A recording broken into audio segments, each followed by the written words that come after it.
Rebecca Cole sat at table 7 in the corner cafe, her fingers wrapped around a cooling cup of tea. The note beside her plate read simply, "I'll be there, RC." She had written it herself that morning, a small act of courage. At 52, Rebecca had spent 30 years perfecting recipes in her small bakery, speaking more to flour and sugar than to people. Her shy nature had kept her world small but safe. Then her daughter Emily convinced her to try something new.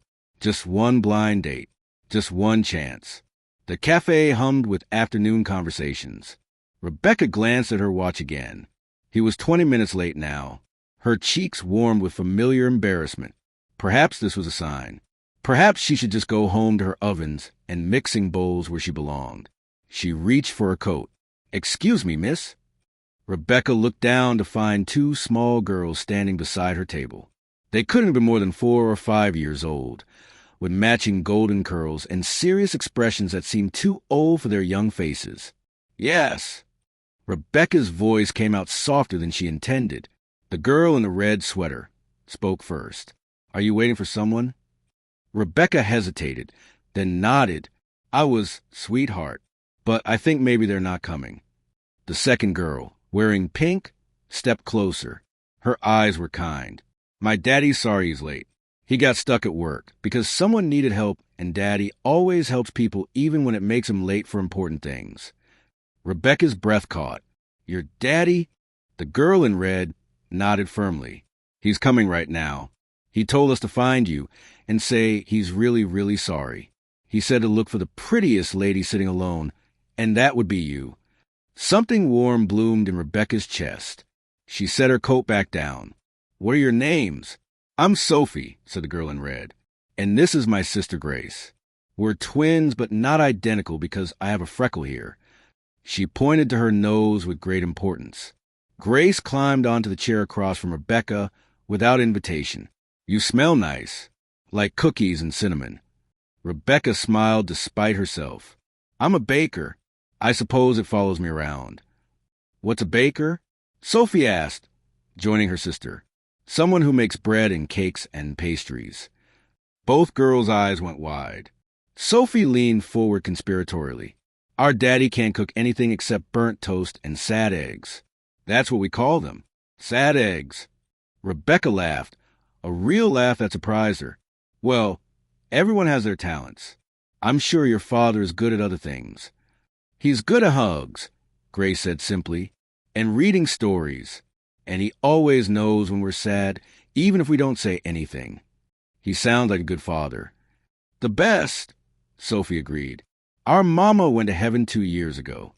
Daddy said she's a star now watching over us. Sometimes I think I can feel her, but Daddy says that's just love staying with us even when people can't." Rebecca's heart squeezed. These children had known loss so young, yet here they sat with open hearts and brave smiles. "Your mother must have been wonderful." "She was," Grace said. "Daddy keeps her pictures everywhere, so we remember. He says forgetting is the only way I'll goodbye." Before Rebecca could respond, she heard quick footsteps. A man appeared, slightly out of breath, his tie loosened and worry etched across his face. He was perhaps a few years younger than Rebecca, with kind eyes that found his daughter's first, relief flooding his features. "Girls, I told you to wait by the door, not to bother." He stopped when he saw Rebecca. "Oh, I'm so sorry. I'm Richard Cole. I believe I'm very late for our appointment." Rebecca stood slowly, understanding dawning. "Cole, RC, yes." He ran a hand through his hair, looking genuinely distressed. "I'm the CEO at HeartwarmingStories. We had an emergency today. One of our warehouse workers was injured, and I needed to make sure his family was taken care of. Get him to the hospital. I should have called, but I left my personal phone in the car, and then time just got away from me, and I'm making excuses when really I just ruined what was supposed to be a nice afternoon, and I completely understand if you want to leave." He said it all in one breath, like a man unaccustomed to disappointing people and unsure how to handle it. Sophie tugged his sleeve. "Daddy, we already told her you were sorry." And she stayed. Richard looked at Rebecca with such hope and vulnerability that she recognized it immediately. It was the same look she saw in her own mirror every morning. the look of someone who had learned to be lonely and was trying very hard to remember how not to be. "Your daughters are lovely," Rebecca said quietly. "They kept me company. They're my whole world." Richard's voice was thick with emotion. "After my wife passed, I threw myself into work, built the company bigger, helped more people, anything to not feel the empty house. But recently Sophie asked me why I never smiled anymore except when I looked at them.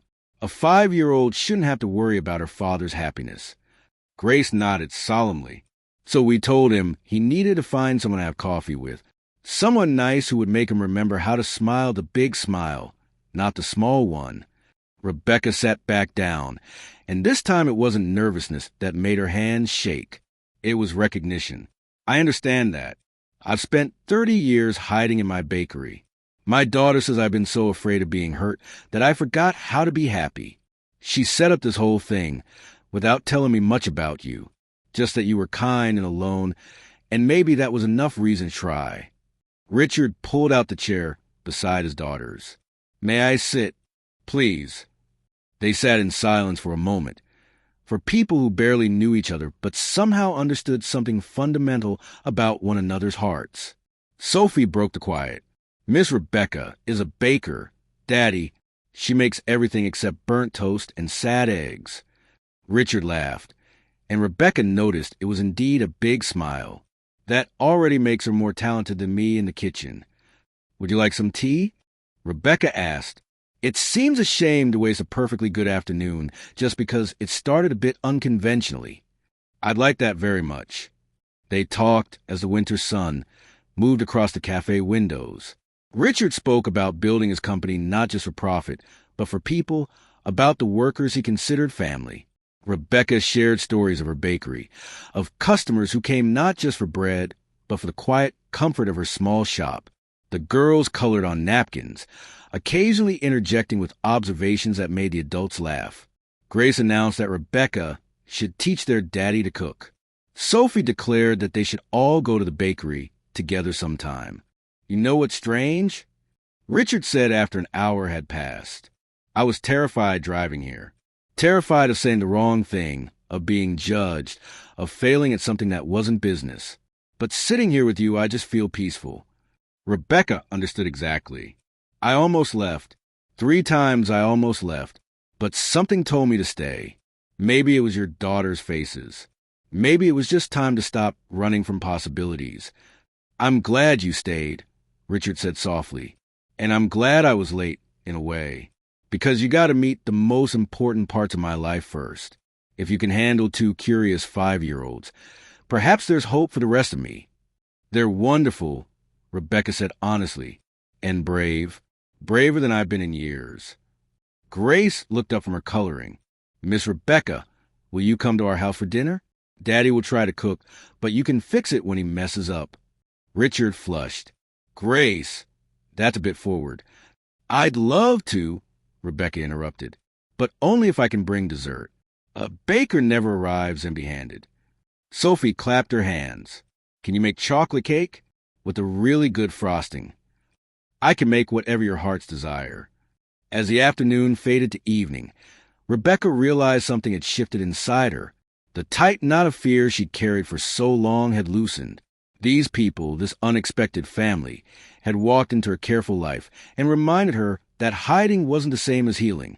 Richard walked them to Rebecca's car. The girls ran ahead, chasing leaves in the parking lot. "Thank you," he said, "for giving me a chance, for staying, for being exactly who you are." Rebecca surprised herself by reaching out and touching his hand briefly. "Thank you for being late, and for having daughters wise enough to find me when I was about to run away from something good. Would it be too much to ask for your number? To plan that dinner properly?" Rebecca smiled, a real smile that came from somewhere deep she'd forgotten existed. "I'd like that very much." As she drove home, she thought about courage. It wasn't always loud or dramatic. Sometimes it was simply staying at a table when every instinct screamed to leave. Sometimes it was 2 small girls brave enough to approach a stranger. Sometimes it was a man honest enough to admit his fears. That evening, Rebecca baked. But this time, she baked with joy instead of habit. Chocolate cake with really good frosting, exactly as promised. And as she worked, she thought about second chances and new beginnings, and how sometimes the best things in life come wrapped in delays and detours and two little girls with golden curls. Life, she realized, had a way of arriving exactly when you were ready to receive it. Even if you didn't know you were ready until it was standing right in front of you, apologizing for being late. If this story touched your heart, please like, share, and subscribe for more tales of unexpected connections and second chances. Leave a comment below about a time when being patient led you to something beautiful. Your stories matter, and I'd love to hear them.